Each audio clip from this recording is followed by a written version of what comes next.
Okay, I'm back. Part 2 of Prairie's 6-month postpartum vlog. So you probably got a little nipple just then. This is what she does. So she'll just go suck, suck, suck, pull off the ground, not interested anymore, but sort of expects the nipple to be out there for her to just jump straight back on again. I'm like, that's not how it works, girlfriend.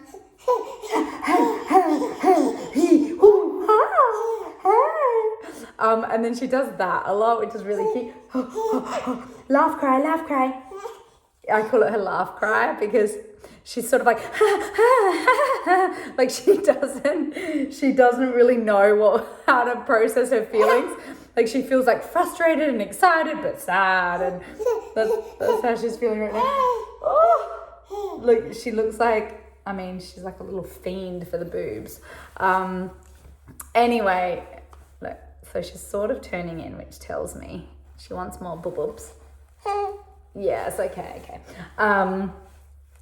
Yeah, and so she nurses a lot like this when she's tired. So this is how I know she's tired. She's just sort of coming on and having a bit of a drink, but she's not really that thirsty. And she makes those noises like when she's tired. So I know that she is ready for a big nap right now. But I wanted to squeeze this in before she goes down for a sleep. And she's off. See, she just yanked herself off again. Because really she's like, Mummy, I'm tired. What else can I tell you about her? Also, I always keep a little journal of the baby's milestones. And so I've been looking at the other babies to see like where she is in her physical development. And as you know, she was my littlest baby. You were only 6 pounds 7. Is that funny? Oh, jumpies. And I realized I hold her so much. I'm always holding her. And that I probably haven't been doing as much tummy time as maybe I need to. But since we're so chill and go with the flow, but also we're on the move a lot, she's in her car seat or she's on us or she's in the pram, she's being carried around in my arms constantly. But I said to Mark the other day, like, oh, do you know what? Like our other kids, oh, you tell us, was sitting up unattended by 5 months. And I was like, oh, she's only just doing that now. And it's right before 6 months. Not that it means anything at all. It's just that all babies are going to progress at different rates. But I was like, oh yeah, we don't ever just like sit her up. We just assume she can't sit up. That we like put her around her. So what we've started doing is the last 3 days have just been sitting her on the ground. Just sit her on the ground with her toys. And I was like, oh, she really can sit on her own. She does tumble forward after about 30 seconds. But every day we've been doing that just to keep developing those skills for her. So she's been sitting up on her own. She started solid food. Oh, I always like to wait closer to 6 months to start my babies on solid foods. But, I think back in the day, they always said, oh, from 4 months you can. But, we just decided from some of the stuff that we were reading, we want to try and have them start their solid foods around 6 months, unless the baby is showing so much interest in food that you can't avoid it. Yeah. This is what she does in the bed at 4:45 in the morning. So she started really kind of throwing herself at food about 2 weeks ago when she was 5.5 months, and or just under 5.5 months. And I was like, okay. So a week ago, we waited till she was like a week off of being 6 months to really have her consistently be having some food. And what we do is like, just whenever we eat, we're a bit different in that we don't prepare her own meals. I think because we're a vegan family, every meal that we have, we tend to have vegetables with it, or fruits. We always are having avocado. So what she has tried so far, and it's just literally off of our plate, we'll make sure that, we smush it down so that it's right for her. She's had sweet potato, pumpkin, normal potato. Yes. And avocado. Avocado is like definitely something she has every single day.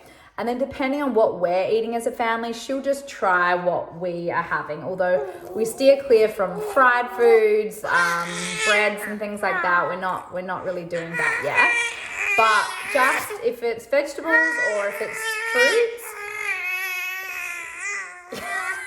yeah, then we let her have a taste. And it's really funny because we call her tongue girl because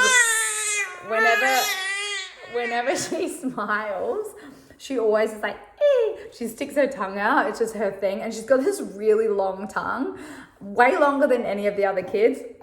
So when we feed her, like her tongue comes out all the time. And it's almost like she's pushing the food away with her tongue without realizing it. But then she grabs it and she grabs the spoon and shoves it in her mouth. And one thing I like to do is I like to feed her like maybe 3 or 4 mouthfuls and then give her the spoon to hold on to and sort of smash the food and put it on her face herself. So that's something that we love to do with her so that she can just explore the texture of the food and how it feels and what it's like to smush it on her face. And so we have these really good bibs from Snuggle Honey.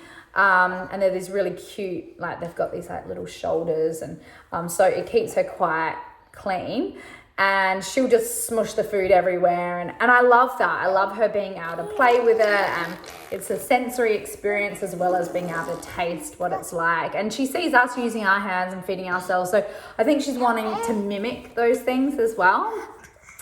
Oh, hello Vom girl, little Vom Voms. She has her hair, as you can see, is growing in quite well. She has cradle cap, which I generally leave until I decide it's time for it to come off. We've just left it. I can comb it out. I think with the others, I would comb it out using olive oil or coconut oil, just kind of rub it into the scalp and then you comb it out.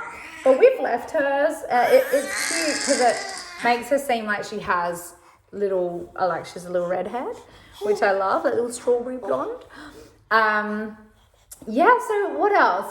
So sleeps during the day. She always sleeps. She sleeps in the car seat a lot, or she'll just sleep here in the snoo. I reckon she's having about between 3 and 4 sleeps a day. I would say after she's been awake for 2 hours, that's when she wants to sleep. Oh, she's looking at the dog. Here's our dog. Dusky. Hi, Dusky. She loves the dog. That's a doggy. That's a doggy, Dusky. Oh, hi, Dusk. I'll let you in a minute. So she probably sleeps after about 2 hours during the day. She still really likes to be like wrapped up in her blanket with her arms down. I think this wakes her up a lot, so we try and like keep her arms down as much as possible when she sleeps, and then she sleeps straight away. Oh, the other thing we've been doing is we've been using a dummy. We use a dummy to help her go to sleep, or if she's upset in the car.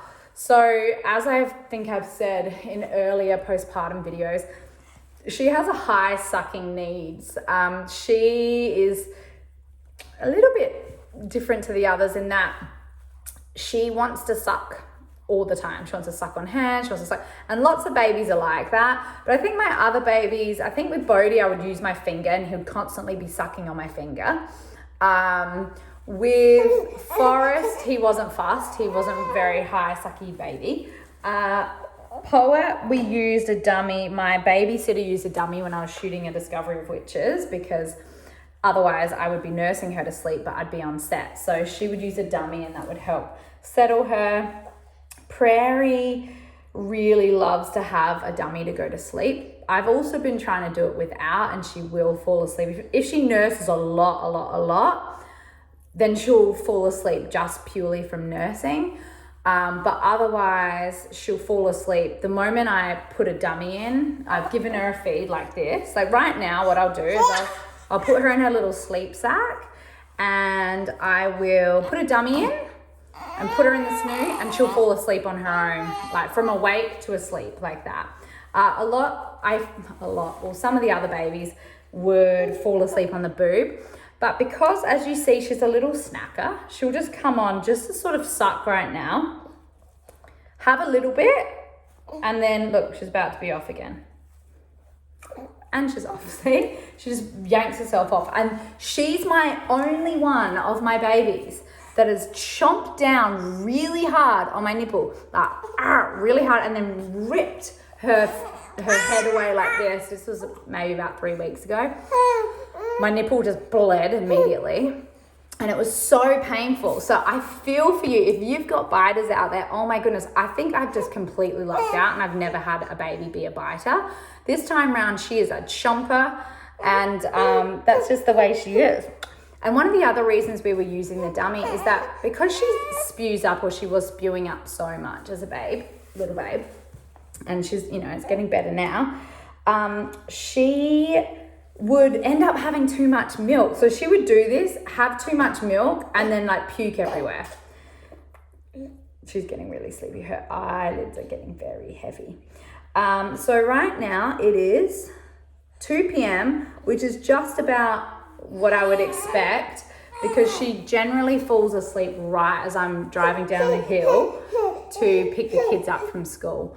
So I'm about to leave to go and pick the kids up. So I'm going to put you to sleep. I'll go and get the kids, and then we'll come back to snuggles. So that's it, guys. If you have any questions, please just write it in the comment section.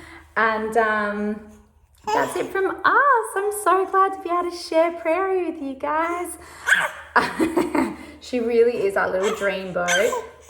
Yeah, she's seeing the doggy again. There's a doggy walked away that way. Didn't she? She walked away. But yeah, sending so much love. I hope you're okay if you're in the postpartum time in your life. It's definitely a challenging season. It can be filled with just being sleep deprived and newness and change and big transitions and trying to fold a new family member in. It can be really challenging. So take it easy, look after yourself, and say yes to help when you need it. And I'm thinking of you all, and we're going to say bye now. You say bye, Prairie. Bye. Oops, sorry. Bye. Bye, everyone. Thanks for watching. Mwah.